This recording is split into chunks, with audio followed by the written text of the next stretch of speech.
Olá, boa tarde, tudo bem? Boa tarde, boa noite, bom dia. Vamos falar hoje sobre os principais problemas referente a processos trabalhistas previdenciários. Meu nome é Ricardo, eu sou advogado. Vamos lá. Primeiro, muitas pessoas que entram aqui no escritório da gente, né? Estou na minha casa hoje, dia 28 de novembro de 2024. E a primeira pergunta que eles fazem é sobre a demora na tramitação dos processos. Bom, vamos lá. Muitas vezes vai depender da eficiência e do conhecimento do advogado. Por quê? Se o advogado ele tem uma noção prática, se o processo dele tem futuro ou não, ele já mais ou menos consegue prever mais ou menos o tempo, né? Isso aí é teórico, já que a advocacia ela é uma ciência humana, não é uma ciência exata, né?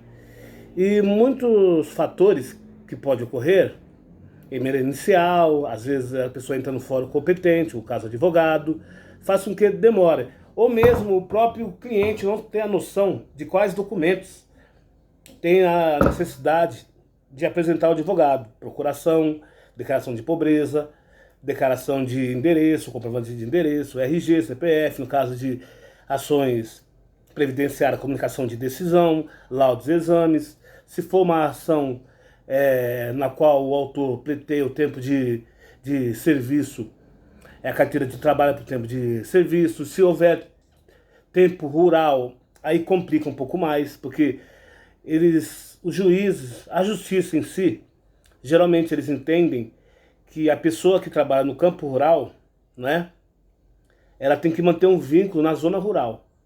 A questão de você trabalhar na zona rural e voltar para a zona urbana cria-se um certo empecilho, né? Porque já entra uma questão subjetiva da advocacia. E os juízes, eles têm uma tendência de denegar processos, de não reconhecer os vínculos, né? Trabalhado em zona rural. E é muito complicado você provar isso, não é uma coisa simples.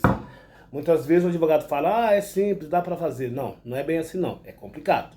Pois bem, se você tem a documentação certa, dá pra gente fazer algo mais célere, certo? E saber as correntes, se aquele autor ele tem alguma possibilidade, se no caso de auxílio-doença ele tem algum laudo, alguma internação que ele esteve, algum documento, alguma doença que pode pôr em risco a sua vida, se ele trabalha na altura ou não, se é um emprego periculoso ou não. Ou seja, isso vai dar um certo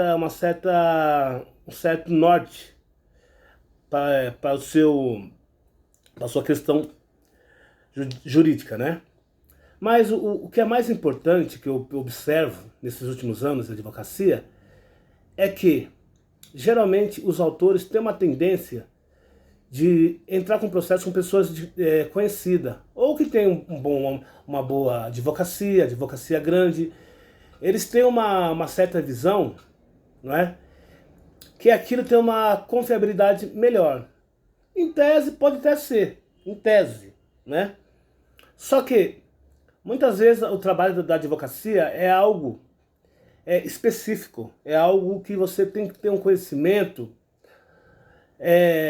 claro, e você tem que conhecer o seu cliente. O mal dessas grandes advocacias, não estou aqui criando nenhum juízo de valores, não estou indo contra nada, é que fica algo meio impessoal. Às vezes o processo começa com um advogado, passa para outro, entra estagiário, o cliente vai ligar para saber sobre o processo, aí cria aquela certa burocracia, ou seja, não fica uma coisa pessoal. Eu recomendo entrar com processos com advogado que realmente conhece a sua causa, entendeu? Que te conhece, que conversa olhando nos olhos, que tem aquele perfil próximo a você, certo? E deveras, eu acho até estranho, é porque nesses últimos anos ocorreu o inverso. O quê? Geralmente os clientes estão entrando através de sindicatos, ou de grandes escritórios, ou alguém algum advogado que tem algum contato dentro da empresa e esse alguém faz um network lá dentro. Eu não estou aqui criando juízo de valores para ninguém. O que chega até mim. Aí eu percebo que aumenta a reclamação. No caso específico, já tive processos contra entes públicos, Correios, Banco do Brasil, Empresa Mista, Caixa Econômica Federal, que nós tivemos êxitos. Ou ganhamos um valor acima de outra média, que as pessoas entraram pelo sindicato. Porque muitas vezes alguém dessas empresas, ou autarquias, estou citando essas empresas aí, mas tem outras empresas que nós trabalhamos, né? O cliente entra com a gente e a outra pessoa, colega dele, no caso, entra com outra advocacia. Né? Trabalhou ao mesmo tempo, tem o mesmo perfil mais ou menos, só que os valores variam muito, ou tem aqueles acordos. Mas aí que eu acho que é importante. Pergunta-se, doutor, mas o processo é mais ou menos parecido, por que o outro vem mais, o outro vem menos? Eu digo, depende do advogado. Né? Porque aqui na advocacia, onde eu trabalho, minha equipe, né? Mas é mais eu que atuo com isso, que eu trabalho com outros advogados, eu trabalho com outras pessoas que trabalham em parcerias, né? E eu sempre foco na questão da qualidade em si, entendeu?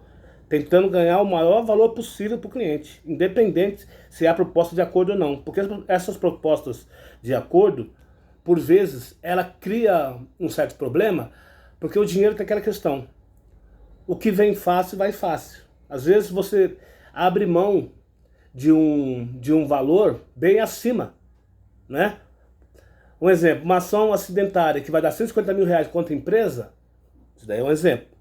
No acordo vai ser 30 mil, 40 mil. Por isso que eu falo, ó, espera o processo. Se eu ver que tem chances mesmo, entendeu? Eu digo, espera. Agora, sobre a morosidade, tem coisas que não tem como. Tem coisas que dependem de entendimento do STJ, STF, TNU, no caso de Juizado Especial Federal, entendeu? E há casos também que a própria autarquia, ela fica protelando, fazendo uma chincana, né, com esse processo. Aí sim, pode demorar. Em grosso modo, eu digo, entre com alguém de sua confiança, tá bom? É isso aí, pessoal. Até mais.